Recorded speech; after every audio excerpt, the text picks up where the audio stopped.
मैं आपका कुंदन सर आपके लिए लेकर आए हैं प्रश्नावली 9.1 कक्षा 10 त्रिकोणमिति के कुछ अनुप्रयोग से पहला क्वेश्चन यानी पहला प्रश्न क्या कह रहा है, आइए देखते हैं बिना देर किए हुए। कह रहा है सर्कस का एक कलाकार जो है 20 मीटर लंबी डोर पर चढ़ रहा है जो अच्छी तरह से तनी हुई है और भूमि पर सीधे लगे खंभे के शिखर से बंधा हुआ है।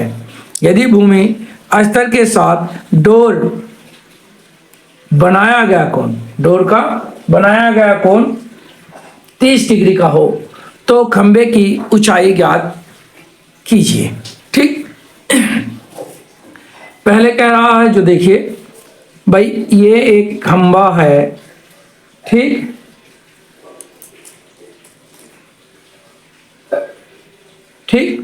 खंभे से जो सर्कस का कलाकार है वो जो चढ़ रहा है वो कुछ इस तरीके का डोर है।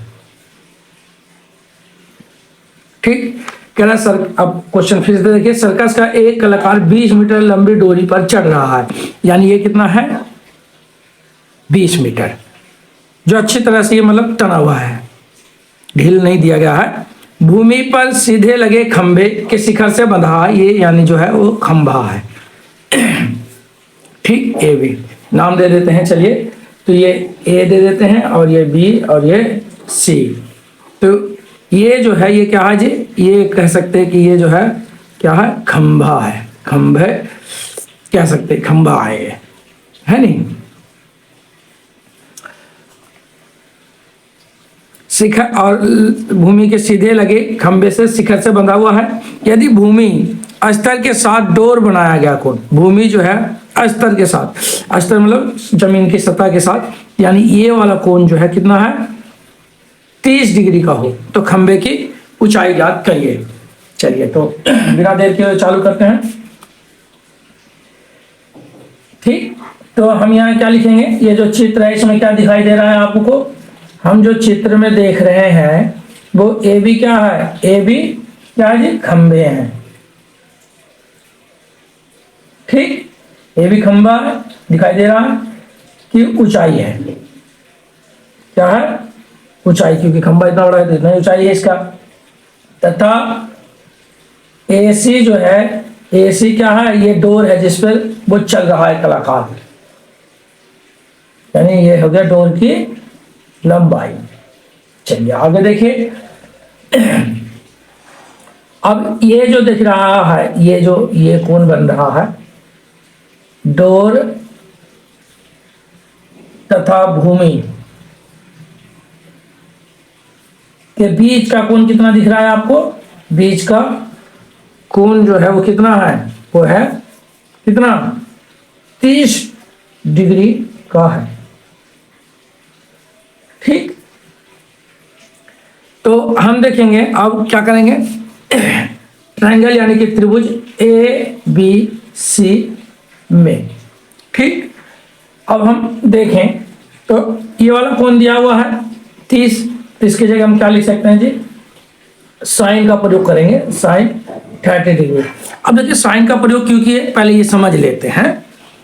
देखिए ये जो है आपको खंभा या लंब दिख रहा है और ए से जो है आपको कर्ण दिखाई दे रहा है। हमें क्या याद करना, ए से याद करना यानी कि डोर की लंबाई ज्ञात करना, यानी डोर यानी कि कर्ण ज्ञात करना है।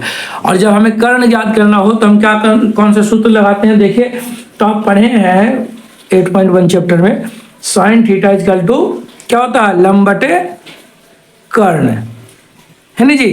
तो इस हिसाब से साइन जो है हम ये वाला ले रहे हैं और साइन ले रहे हैं, तो साइन 30 बराबर क्या हो जाएगा, लंब बटे कर्ण, तो लंब यहाँ क्या है ए बी और कर्ण कितना है, तो कर्ण है हमारा ए सी। ठीक है, तो अब हम देखें साइन 30 का मान कितना होता है, साइन 30 का मान होता है 1/2।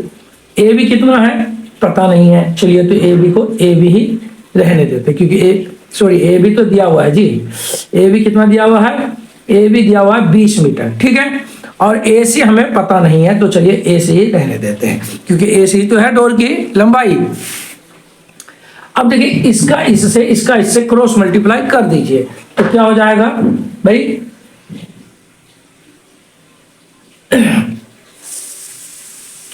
जब हम इसका मल्टीप्लाई कर देंगे तो क्या, एक मिनट देखिए गलत हो रहा है कुछ, हमने क्या याद करना है जो एक मिनट भूल गए हैं, पहले देख लेते हैं। भाई हमें कह रहा है भूमि के स्तर के साथ डोर बनाया गया हो तो खंबे की ऊंचाई ज्ञात करनी, यानी कि ये ज्ञात करना है। यानी हमारे पास ए भी नहीं है, यहाँ गलत हो गया, दोबारा से देखिए। साइन 30 बराबर 1/2 और ए भी कितना है जी, यानी कि खंबे की ऊंचाई जो है वो हमें ज्ञात करना है। डोर की लंबाई दिया हुआ है 20 मीटर। ठीक, अब हम क्या करेंगे, दोनों का क्रॉस मल्टीप्लाई, यानी क्या हो जाएगा 20 बराबर 2ab। हमें ए बी का मान निकालना है, तो ए बी बराबर क्या हो जाएगा, तो 20 और ये वाला 2 जो है इसके नीचे आ जाएगा, 10 दूनी 20 है नहीं, यानी ए बी कितना आ गया जी, ए बी आ गया 10। ठीक है, और ये जब इसका मीटर में चल रहा तो ये भी क्या होगा 10 मीटर। यानी खंबे की जो ऊंचाई है वो कितना आ गया, यहाँ पे भाई हम कह सकते हैं खंबे की ऊंचाई जो है वो कितना है 10 मीटर है। ठीक है, और यही जो हो गया इनका आंसर हो गया। ओके, तो देखते हैं अगला क्वेश्चन क्या कह रहा है, अगला प्रश्न। तो अब हम प्रश्न संख्या 2 देखेंगे। प्रश्न संख्या 2 क्या कह रहा है 9.1 का, जो देखिए कह रहा है आंधी आने से पेड़ टूट जाता है और टूटा हुआ भाग इस तरह मुड़ जाता है कि पेड़ का शिखर जमीन को छूने लगता है और इसके 30 डिग्री का कोण बनाता है। पेड़ के पाद बिंदु की दूरी जहां पेड़ का शिखर जमीन को छूता है 8 मीटर है, तो पेड़ की कुल ऊंचाई ज्ञात कीजिए। ठीक,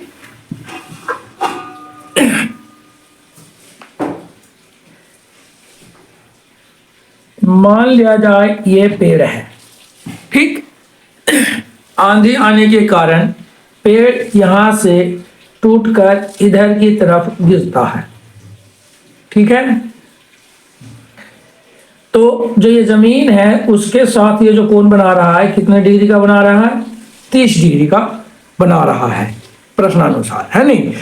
और कह रहा है ये पेड़ के जो पाद बिंदु है यानी जड़ है वहां से उसका जो सिर गिरा है इसकी जो दूरी है ये कितनी है, ये है 8 मीटर। कितना है, 8 मीटर है। ठीक, तो ये जो पेड़ है इसकी कुल ऊंचाई हमें ज्ञात करनी है। तो कुल ऊंचाई क्या होगा पेड़ की, भाई तो पेड़ की कुल ऊंचाई अगर हमें ज्ञात करना है तो पहले तो इतना ऊंचाई ज्ञात करेंगे और फिर हम ये वाला ऊंचाई ज्ञात करेंगे और फिर दोनों को जोड़ देंगे तो पेड़ की कुल ऊंचाई हमें पता चल जाएगा, है नहीं। तो कैसे हल करेंगे, जो देखिए लिखेंगे यहां माना ए बी, यहां नाम हमने दिया नहीं है, चलिए दे देते हैं यहां से हम ए बी और ये है हमारा सी और ये है ओ। ठीक है, ये हमने मान लिया, आप कुछ भी मान सकते हैं, कोई दिक्कत इससे नहीं है। ठीक, माना ए बी क्या है जी, माना ए बी पेड़ की लंबाई है, पेड़ की लंबाई है, ए भी क्या है पेड़ की लंबाई है। ठीक, जो बिंदु सी से टूटता है, क्या होता है, टूटता है, तथा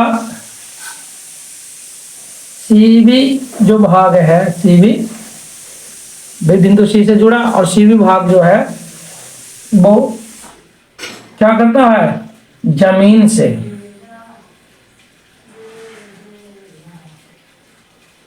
CO को स्थित हो जाता है, यानी इस तरीके से पड़ जाता है। ठीक है,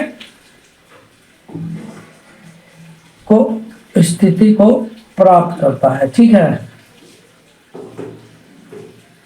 प्राप्त करता है। यहां देखो भाई क्या क्या दिया गया है नहीं। तो आइए देखते हैं। ये लिख दो, जो जमीन के साथ, जमीन यानी भूमि के साथ, भूमि भी लिख दो, 30 डिग्री का कोण बनाता है, कोण बनाता है। अब आइए कैसे करेंगे। देखिए, ये अगर हम चित्र की बात करें तो ये आधार दिया हुआ है। अब हमें लंब ज्ञात करना है या कर्ण ज्ञात करना है। तो इसे कैसे करेंगे जो देखिए, तो हम इसे सबसे पहले त्रिभुज ए सी ओ में क्या देखेंगे, tan 30 डिग्री, tan 30 डिग्री। तो tan बराबर क्या होता है जी, लंब बटे आधार, यानी AC अपॉन AO। ठीक है, तो tan 30 का मान रख दीजिए। tan 30 का मान होता है 1/3। ठीक, 1/3 हो गया। AC कितना है जी, तो भैया AC हमें पता नहीं है और AO 8 है। ठीक, समझ में आ रहा। अब इसका इससे और इसका इससे गुना कर देंगे, यानी AC का √3 से √3 इंटू AC हो गया और बराबर ये 8 में 1 से मल्टीप्लाई करेंगे तो 8 आ गया। अब AC हमें फाइंड करना है तो क्या करेंगे, 8 अपॉन √3 हो जाएगा, क्योंकि यह रूट जो है नीचे आ जाएगा। ठीक, अब हमने AC जो है क्या कर लिया, प्राप्त कर लिया। अब आइए आगे देखिए, चलिए इधर देखिए, फिर से क्या करेंगे। अब इसी में अगर हम क्या करते हैं, कोस 30 डिग्री, तो कोस बराबर क्या होता है जी, तो कोस बराबर होता है आधार बटे कर्ण, आधार बटे कर्ण होता है। तो आधार क्या है, AO है, और कर्ण क्या है जी, तो CO कर लो। चलिए, तो कोस 30 का मान जो होता है वो कितना होता है जी, कोस 30 का मान होता है √3/2। ठीक है, और AO कितना है जी, तो AO है ये 8 है। ठीक है, और OC कितना है भाई पता नहीं, तो CO ऐसे रहने दो। अब इसका इससे और इसका इससे मल्टीप्लाई कर देंगे, यानी √3 CO बराबर 8 × 2, यानी क्या हो गया, √3 CO इक्वल टू 16, यानी CO इक्वल टू क्या हो गया, 16 अपॉन √3। ठीक है, अब हमें पेड़ की कुल ऊंचाई ज्ञात करनी है, पेड़ की कुल ऊंचाई। तो पेड़ की कुल ऊंचाई कितनी है जी, तो पेड़ की ऊंचाई यही तो है AC, और ये पेड़ गिर के इधर आ गया CO, ये इन दोनों को जोड़ देंगे। क्या करेंगे, हम जोड़ देंगे, क्या जोड़ देंगे, AC प्लस CO। ठीक, अब जोड़िए, AC कितना हो गया, 8/3 और ये हो गया 16/3। अब देखिए √3 का एलसीएम लिया तो कितना आ गया, √3 आ गया, और यहाँ क्या होगा 8 + 16, इन दोनों को ऐड करेंगे तो कितना हो जाएगा, 24√3 हो जाएगा। अब जो है इस तरीके के सवाल में रूट जो है वो हम नीचे छोड़ते नहीं है, तो रूट को हटाना है। तो इसके लिए हम क्या करेंगे, जो देखिए रूट को जब हमें हटाना हो तो हम क्या करते हैं, 24/√3 है, इसमें ना हम √3 से ऊपर और √3 से नीचे मल्टीप्लाई कर देते हैं। तो ये क्या हो गया, 24√3, और ये 2 बार रूट है तो एक बार बिना रूट को हो जाएगा, यानी 3 हो गया। यहाँ कट जाएगा, 3 आ गया 24, यानी 8√3 मीटर जो है ये क्या आ गया, पेड़ की कुल ऊंचाई आ गया। ये क्या है जी, ये एक तरीके से कह सकते हैं कि पेड़ की कुल ऊंचाई है। ठीक है, मिलते हैं कुछ इस तरीके के लेके वीडियो को अगले वीडियो में। जब तक आप हमारे चैनल को देखते रहें और इसे ज़्यादा से ज़्यादा शेयर करें, जिससे ज़्यादा लोग देख पाएँ। तो आप स्वस्थ रहिए, मस्त रहिए और हमारे वीडियो देखते रहिए।